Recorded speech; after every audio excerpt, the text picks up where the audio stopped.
Assalamualaikum warahmatullahi wabarakatuh. Kembali lagi bertemu ya dengan Bapak untuk pertemuan ketiga pada bab statistika. Kita akan mencari nilai modus, median, dan kuartil.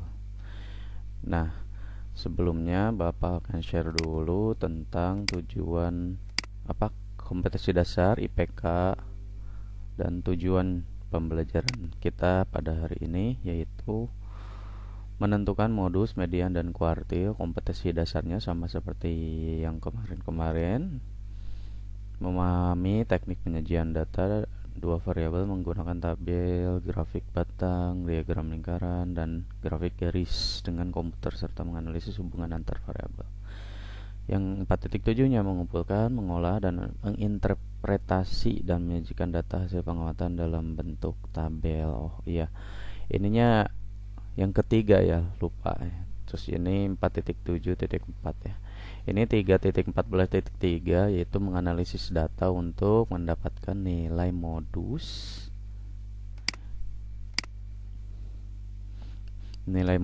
median, dan kuartil. Dan 4.7.4-nya itu menyajikan nilai modus, median, dan kuartil dari penyajian data.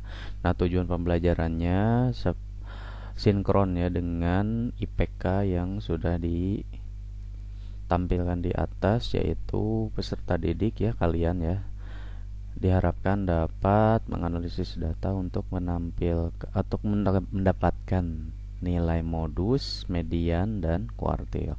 Yang keduanya diharapkan dapat menyajikan nilai modus, median, dan kuartil dari penyajian data.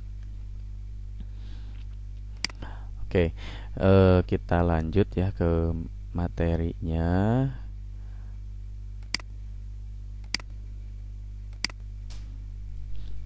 Tadi kan sudah di-share tentang KD ya, IPK dan tujuan pembelajaran. Oke, di sini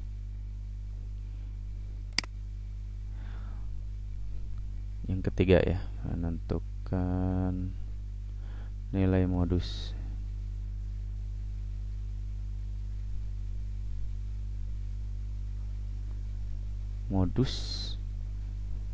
Median,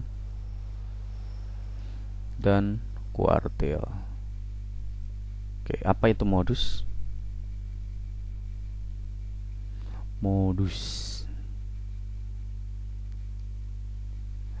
Modus bukan seperti yang biasa kalian pahami ya, bukan untuk masalah hubungan gitu, hubungan sosial. Tapi di matematika ini, khususnya dari statistika, modus itu adalah nilai atau bilangan yang sering muncul, data yang sering muncul ya. Oke, yang A adalah modus ya. Itu artinya data atau nilai atau bilangan yang sering muncul.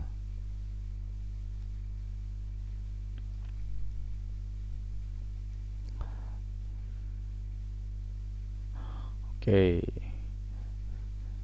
Contoh, misalkan ada data nomor sepatu ya, ada 37, 38, 40, 42, 39, 38, 36. Nah, misalkan. Nah, di sini kan kalau modus sih sebenarnya tidak perlu diurutkan ya. Yang penting terlihat ada data yang banyak muncul lebih dari yang lainnya gitu.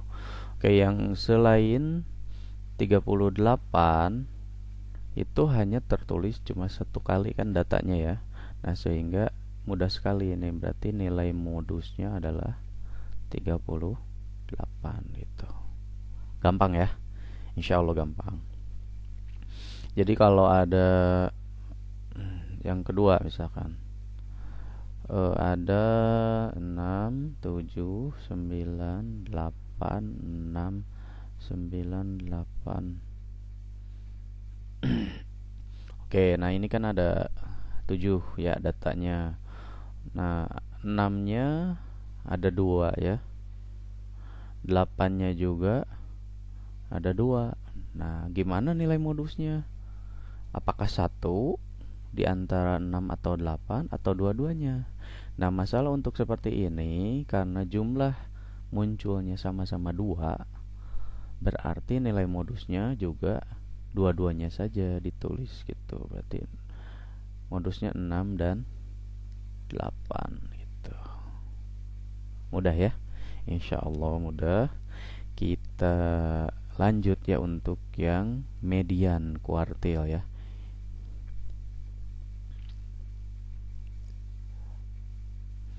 Oke. Yang B, median dan kuartil. Ini sebenarnya satu paket ya. Jadi kalau ada suatu data nih, misalkan nih, nilai median itu apa kemarin? Median adalah nilai tengah ya. Berarti artinya semua data dibagi 2 sama banyak gitu ya. Nah, bisa juga dikatakan median itu adalah kuartil tengah atau kuartil 2. Nah, kuartil berarti semuanya dibagi 4 gitu. Berarti ada di sini dan di sini gitu. Jadi 4 bagian kan? 1 2 3 4 sama banyak di sini. Jadi ini adalah kuartil 1, ini adalah kuartil.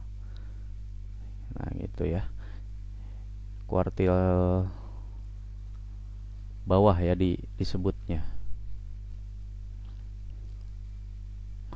Ini kuartil tengah.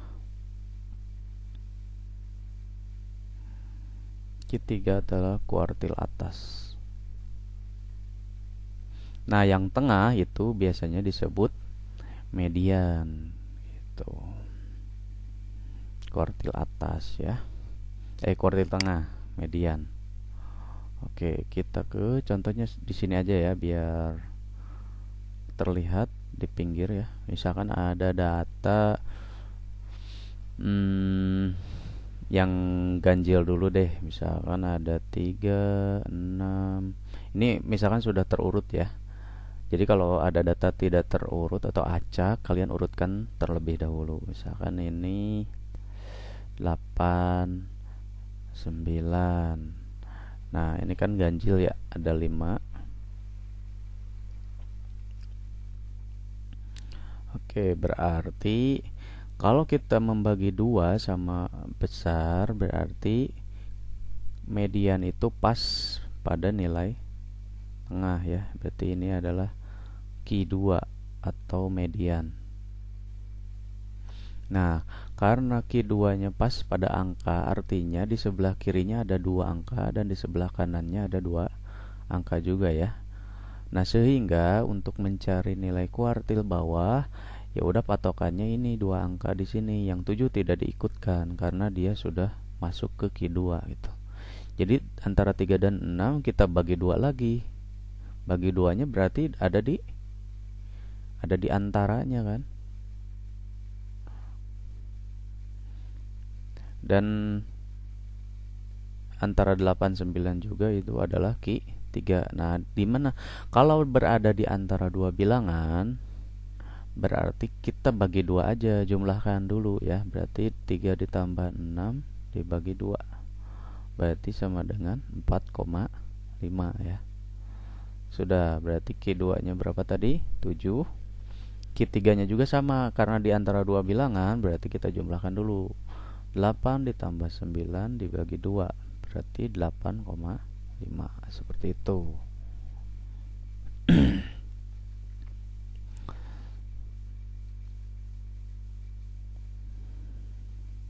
Bisa dipahami ya.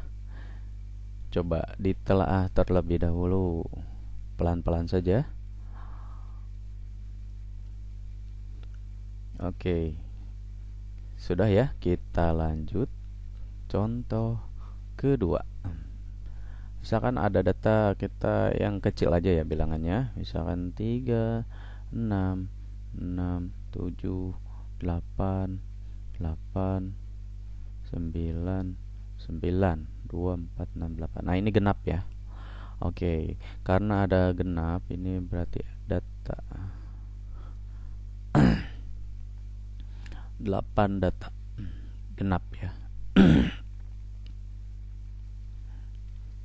Nah, karena ada 8, berarti kalau dibagi 2, nah ini kan berarti 4 kiri dan 4 kanan. Maka kita tentukan dulu Q2 nya dulu gitu, sebelum ke Q1 dan Q3 gitu. Nah, karena genap datanya, berarti Q2 nya berada di antara 7 dan 8 gitu. Berada di antara 7 dan 8 gitu Q2 nya. Berarti sama dengan 7 plus 8 dibagi 2, artinya 7,5. Median ya, median atau Q2. Nah, setelah itu karena 7-nya tidak masuk ke Q2, berarti si 7 ini masih pada bagian sebelah kiri, dan 8 yang ini juga masih pada bagian yang sebelah kanan. Sehingga sebelah kiri 4 dan sebelah kanan juga 4. Maka 4 itu kan genap ya. Nah, berarti Q1 itu juga berada di antara dua bilangan 6 dan 6 gitu.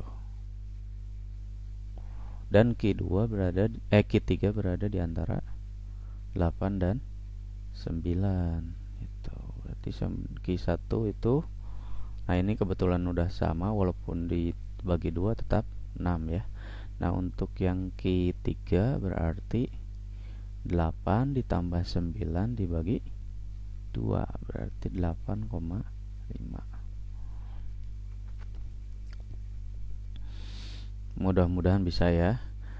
Kita ke contoh lainnya, misalkan yang ganjil lagi tapi banyak ya.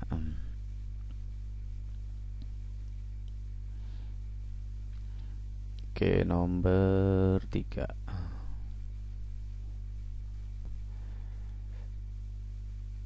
3, 4, 6, 7, 8, 9. Nah, ini kan ada 9 ya. Artinya kalau dibagi 2, maka tengah-tengahnya ada di angka 7. Nah, ini langsung saja menjadi Q2 seperti itu. Nah, untuk Q1 karena ini ada 4 seperti yang tadi di sini, berarti dibagi 2-nya berada di tengah-tengah antara 4 dan 6 gitu. Berarti ini Q1. Dan Q3-nya antara 8 dan 9 gitu. Berarti Q1 sama dengan 4 tambah 6 dibagi 2, artinya 5 ya. Q2 nya kita tulis ulang, langsung saja 7 karena tepat pada suatu bilangan. Dan Q3 nya adalah 8 tambah 9 dibagi 2 sama dengan 8,5. Nah, ini berarti median ya. Q2 itu median, jangan lupa. Seperti itu ya. Contohnya ada 3, lumayan sudah banyak. Mudah-mudahan kalian bisa paham. Kalau tidak paham, coba diulangi lagi video ini berulang-ulang ya, sampai kalian paham. Kalau masih belum paham, boleh tanya ke Bapak atau tanya ke teman-teman kamu yang sudah bisa atau sudah paham. Mudah-mudahan dengan adanya video ini kalian bisa lebih semangat belajar ya, termotivasi untuk terus belajar. Mudah-mudahan pandemi ini segera berakhir, kita bisa bertemu kembali dengan guru-guru tercinta, teman-teman tersayang dan sebagainya. Oke, sekian dulu untuk video yang ketiga ini. Wabillahi taufik wal hidayah. Wassalamualaikum warahmatullahi wabarakatuh.